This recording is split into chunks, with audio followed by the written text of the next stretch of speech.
Bismillahirrahmanirrahim. Assalamualaikum warahmatullahi wabarakatuh. Alhamdulillah wassalatu wassalamu ala Rasulillah nabiyina Muhammad bin Abdillah la haula wa la quwwata illa billah. Asyhadu an la ilaha illallah wahdahu la syarika lah wa asyhadu anna Muhammadan abduhu wa rasuluhu la nabiyya ba'dah. Allahumma shalli wa sallim ala nabiyyina Muhammadin wa ala alihi wa sahbihi ajma'in. Baik Bapak Ibu sekalian, mari kita awali terlebih dahulu kajian kita pada pagi hari ini dengan membaca kalimatul basmalah, dilanjutkan dua kalimat syahadat dan doa raditu billah. Bismillahirrahmanirrahim. Asyhadu an la ilaha illallah wa asyhadu anna Muhammadar Rasulullah. Raditu billahi rabba wa bil islami dina wa bi Muhammadin nabiyyan wa rasula. Rabbi zidni ilma warzuqni fahma. Dan mari kita baca bersama-sama doa Sayyidul Istighfar. Bismillahirrahmanirrahim. Allahumma anta rabbi la ilaha illa anta khalaqtani wa ana 'abduka wa ana 'ala 'ahdika wa wa'dika mastata'tu a'udzu bika min syarri ma sana'tu abu'u laka bi ni'matika 'alayya wa abu'u bi dhanbi faghfir li fa innahu la yaghfiru dhunuba illa anta. Alhamdulillah. Baik, melanjutkan pembahasan fikih kita. Ada yang masih ingat terakhir sampai bab jenazah. Oh, sudah selesai jenazah. Memandikan, mensolatkan, mengkafani sudah. Sampai menguburkan. Berarti sudah selesai yang pertama. Masuk kita ke bab berikutnya tentang zakat.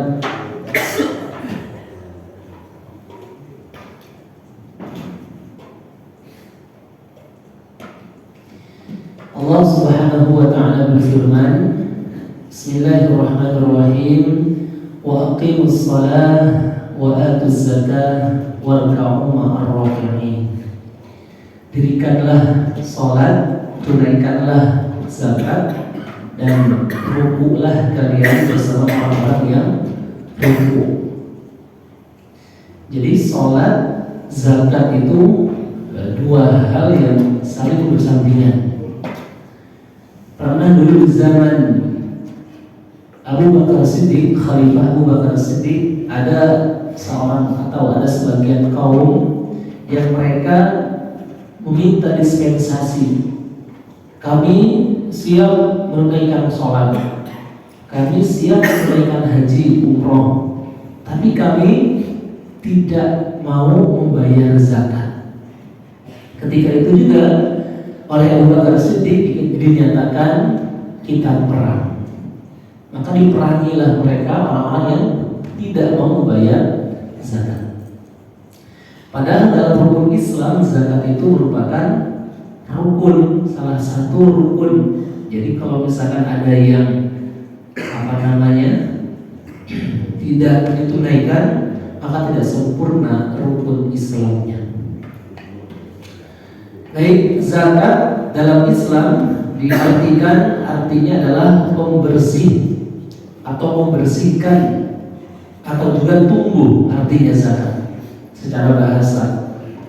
Sejatinya orang yang punya penghasilan secara materi, uang, itu cara membersihkannya adalah dikeluarkan zakatnya.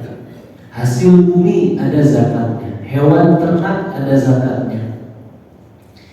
Punya simpanan perhiasan itu ada zakatnya, kecuali perhiasan yang digunakan ibadah itu. Arti zakat secara Islam, secara syariat, yaitu adalah sebagian harta yang wajib kita keluarkan dan diberikan kepada orang-orang tertentu yang masuk dalam kategori yang kita sebut dengan asnaf, 8 asnaf. Tidak semua orang dapat. Makanya ketika kita mengelola uang ataupun harta zakat kita, tepat sasaran tidak yang kita berikan. Adapun zakat tidak lepas dari yang namanya nisab dan haul. Nisab itu merupakan takaran. Jadi misalkan berapa nisab, berapa harta yang harus kita keluarkan. Kalau sudah masuk nisabnya, maka dia harus keluar.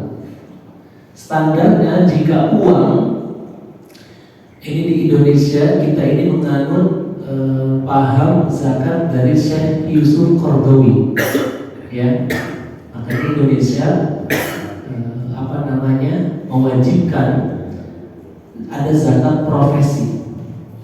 Siapapun orang yang punya profesi lebih memiliki penghasilan lebih dari 7 juta, maka dia wajib mengeluarkan zakatnya. Oleh karena itu para PNS pasti ada potongan zakat.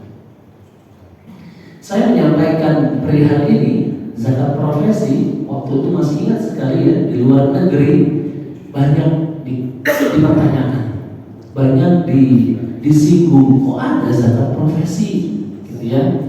Karena di negara lain tidak menggunakan, tidak ada zakat profesi. Zakat hanya terbagi 2 saja, zakat mal dan zakat fitrah. Jadi zakat profesi ini pendapatnya Syekh Yusuf Qaradawi. Nah, Indonesia mengadopsi itu.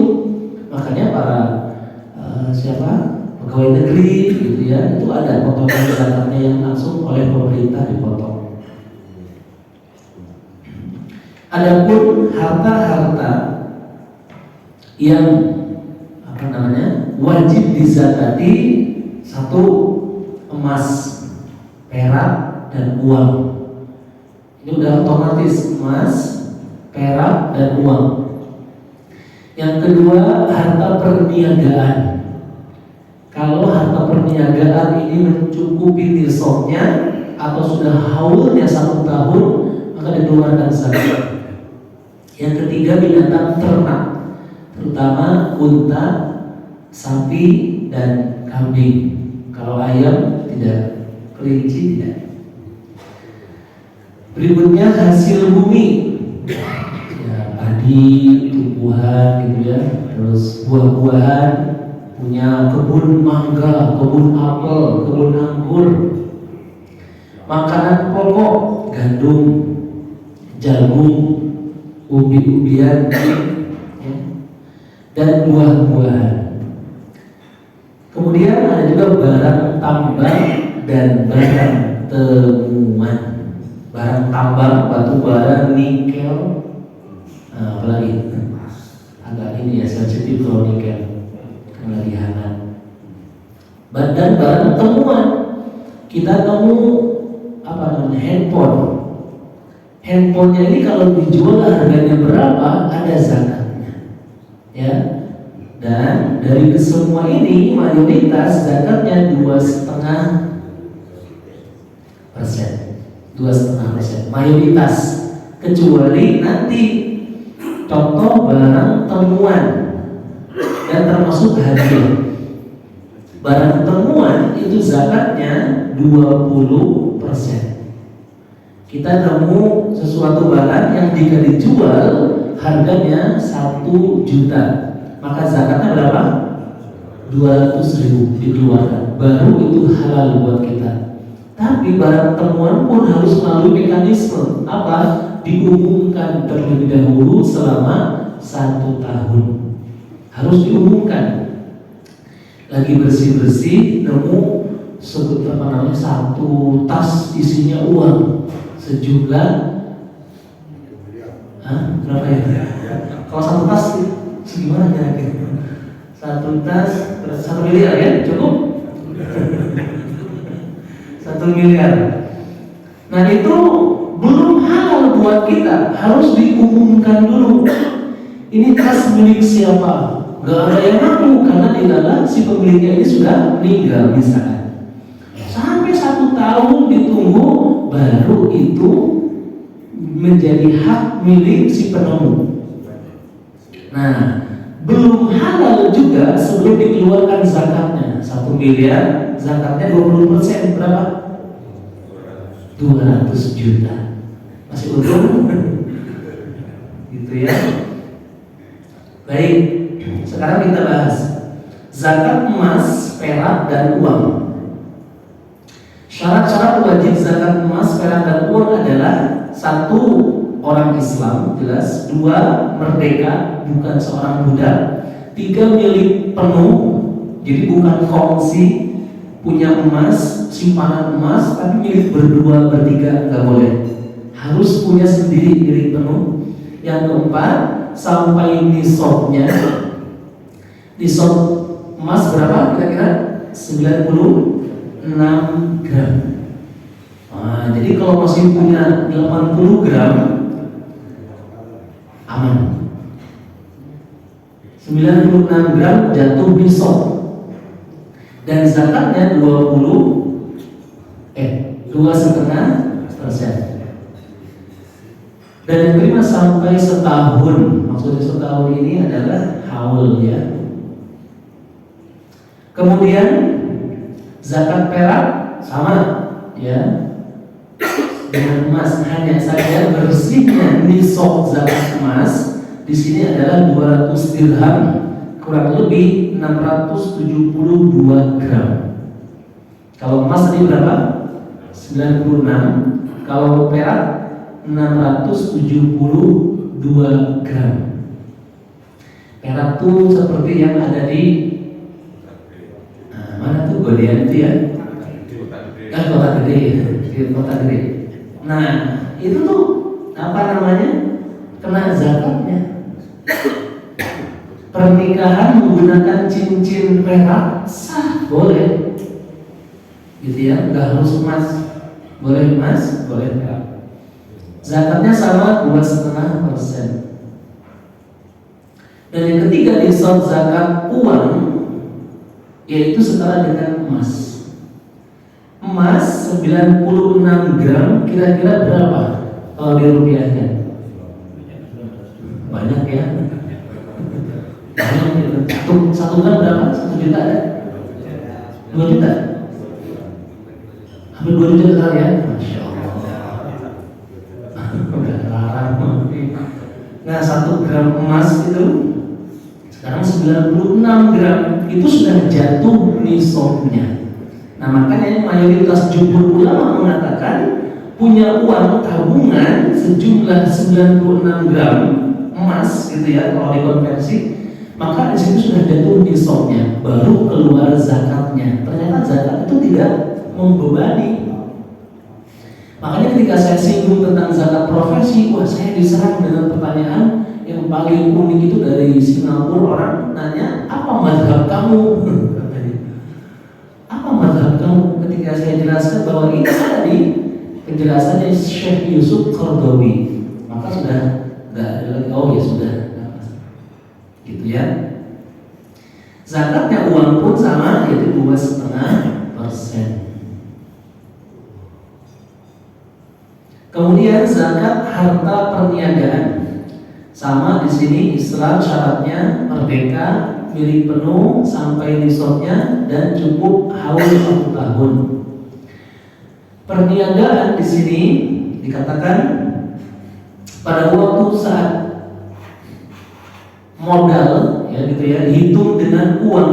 Pada pokoknya modalnya itu dihitung dengan uang, maka nisabnya emas, setengah emas. Nisabnya setengah dari emas, berarti berapa? 96 dibagi 2, 58 gram ya, kurang lebih gitu ya, emas nilainya. Maksudnya 58 gram emas dijumlahkan jadi berapa rupiah gitu ya. Nah, itu zakatnya 2,5%. Bahkan zakat koperasi perseroan dan semisalnya, itu pun ada zakatnya.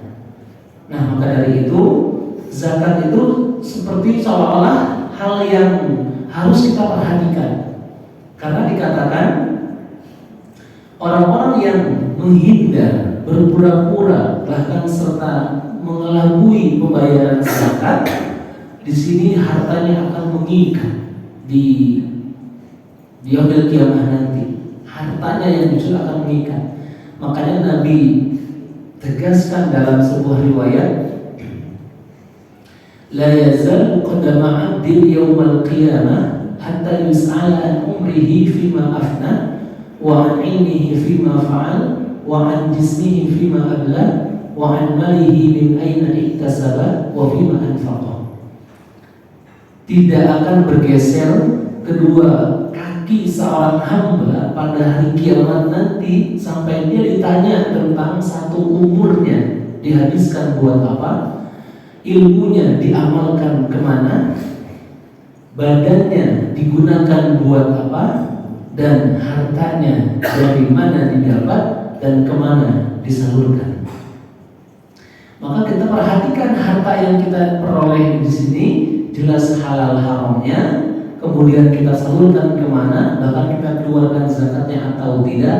Di sini akan ada pertanyaan akhirat, dan persoalan harta ini yang paling berat, gitu ya. Dilanjutkan dulu sedikit, zakat binatang ternak. Nah, ini ya, dikatakan di sini kambing, domba, lembu, kerbau juga termasuk, sapi, unta, bagian punya. Namun ada klasifikasi contoh domba. Bagi yang punya domba di sini, mohon perhatikan, punya 40 ekor sampai 120 ekor wajib keluar zakatnya 1 ekor. Aman ya? Punya 40 sampai 120, kan jarang ini. Itu wajib itu nanti sudah masuk nisabnya, wajib keluar zakat, di zakat. Kemudian 121 ekor kambing sampai 200 ekor kambing, zakatnya 2 ekor. Jarang ya ada yang punya kambing segini ya. Kemudian 201 sampai 300, 3 ekor. 301 sampai 400 ekor kambing, zakatnya 4 ekor, dan seterusnya. 401 sampai 500 ekor berarti 5 ekor kambing zakatnya.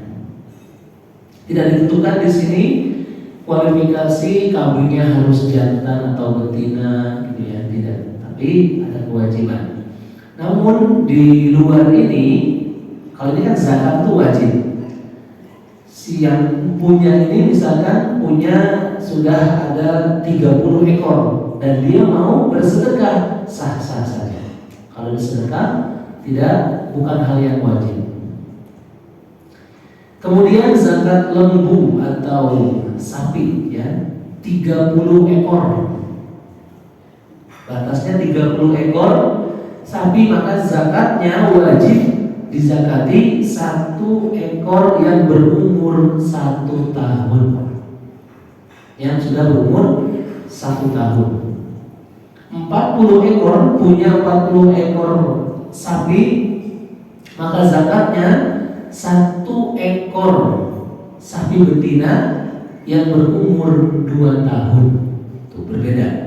Jadi kalau sudah punya 40 ekor sapi, maka wajib zakatnya 1 ekor sapi betina yang berumur 2 tahun, yang disebut dengan musinnah. Kemudian 60, langsung masuk ke 60 ekor sapi, zakatnya 2 ekor sapi.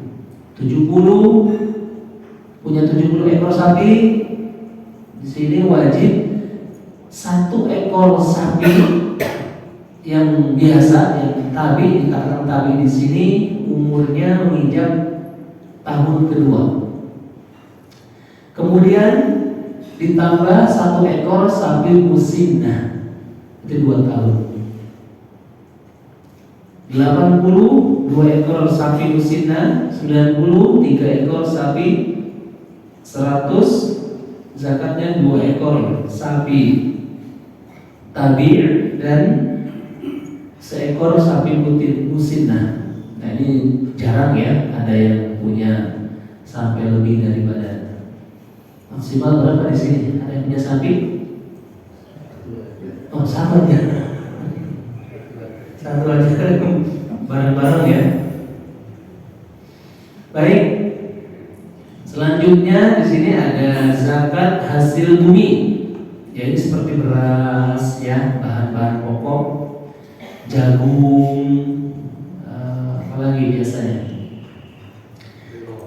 telo, oh ya, makanan pokok juga tuh ya.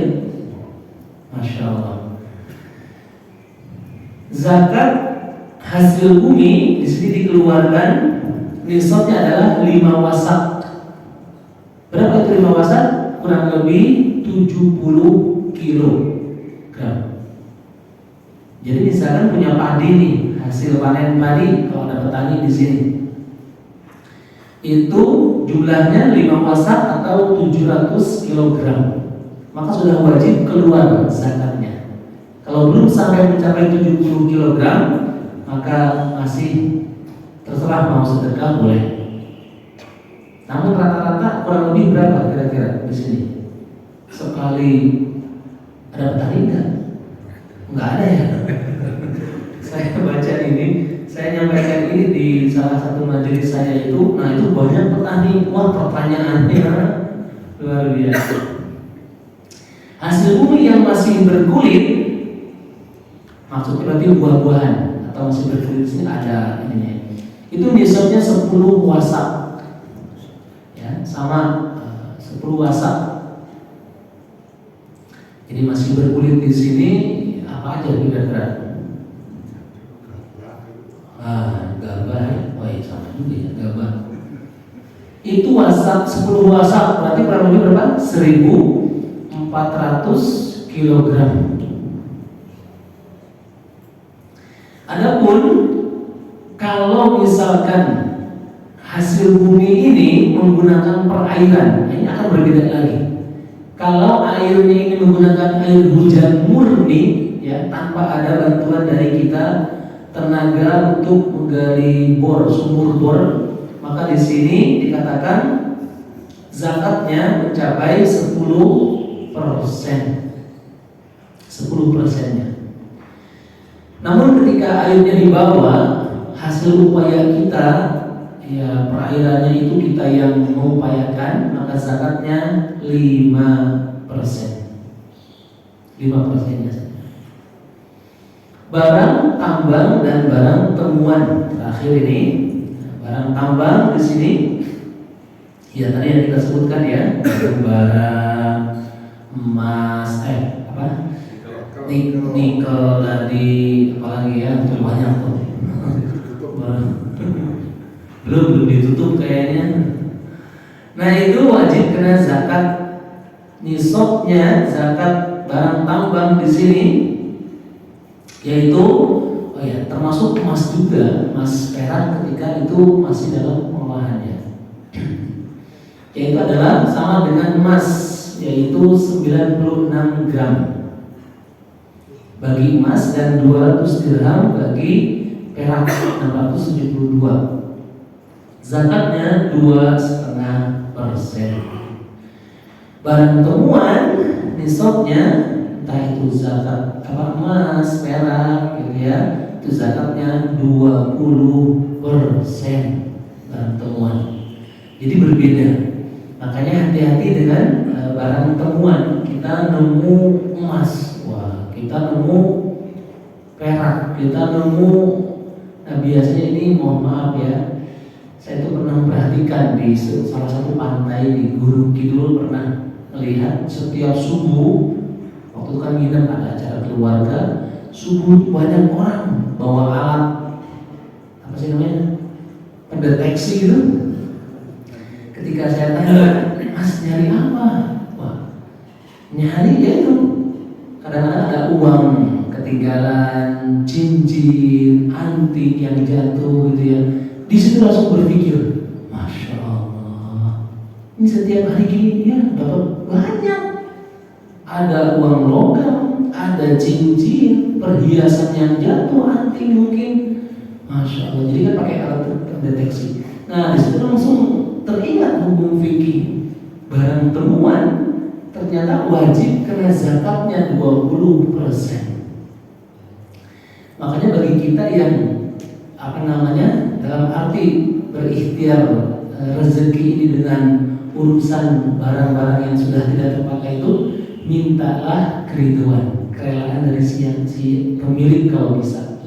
Itu lebih maslahat dibandingkan kita menemukan sesuatu hal yang kita nggak tahu itu ya. Orang tadi itu orang yang habis berenang atau main itu dia ridho atau tidak, makanya masuk barang yang disebut dengan kategori syubhat. Nah, barang syubhat di sini salah satunya adalah mengganjal rezeki, mempersempit rezeki gitu ya, bahkan menghambat apapun, entah kelancaran bisnis, usaha dan sebagainya, barang-barang syubhat. Termasuk pinjaman, kita minjam barang ke orang di rumah kita itu masih ada, nah maka itu masuk kategori syubhat. Maka buat kita orang tua ketika anak-anak main silaturahim sama temannya atau di sekolahnya, pulang-pulang membawa mainan, tanya milik siapa. Kalau kita belum membelikannya, belum pernah merasa membelikan, maka tanya ini punya siapa. Jangan-jangan anak kita itu menggunakan barang yang syubhat. Entah itu pensil nemu di sekolah, penghapus, coba dididik pola seperti ini sehingga anak kita terjaga dari fasilitas barang yang secara kategori hukum Islam masih dalam kategori yang remang-remang atau syubhat ini. Nah, inilah sedikit penjelasan kita tentang zakat untuk menyinggung dan memantik pada sesi tanya jawab. Jika ada pertanyaan, monggo kira-kira apa yang perlu kita diskusikan tentang zakat. Monggo sambil menunggu sponsor. Oke, ya. Kalau sekarang temuan itu kan tidak ada yang punya. Tapi kalau hadiah, Masya Allah, lupa saya. jadi hadiah itu misalnya begini, dia hanya ikut sepedaan. Iya. Dapat mobil. Mobilnya harganya lebih dari 150 juta. Iya. Iya, apa masuk ke kotak itu? Iya, betul. Jadi barang hadiah termasuk juga kena zakat. Selain zakat pun kena pajak. Zakat pun kena. Satu, jika hadiah itu tidak ada effort, kita tidak ada upaya. Kalau tadi dipertanyakan itu kan kita ikut lomba ya, atau ada sepeda gembira atau lari atau jalan santai gitu. Ini sama sekali tidak ada effort. Tiba-tiba kita dapat hadiah, begitu ya. Nah itu maka zakatnya 20%. Jika kita ada andil effort walaupun hanya sedikit, effortnya tuh hanya sedikit gitu ya, maka zakatnya yaitu 5%. Zakatnya 5%. Namun ketika effort kita memang ada, nah tadi dicontohkan, yaitu kita sudah berikhtiar ikut lomba apa misalkan gitu ya, maraton atau apa, hadiahnya tadi mobil, maka zakatnya 2,5%, gitu ya.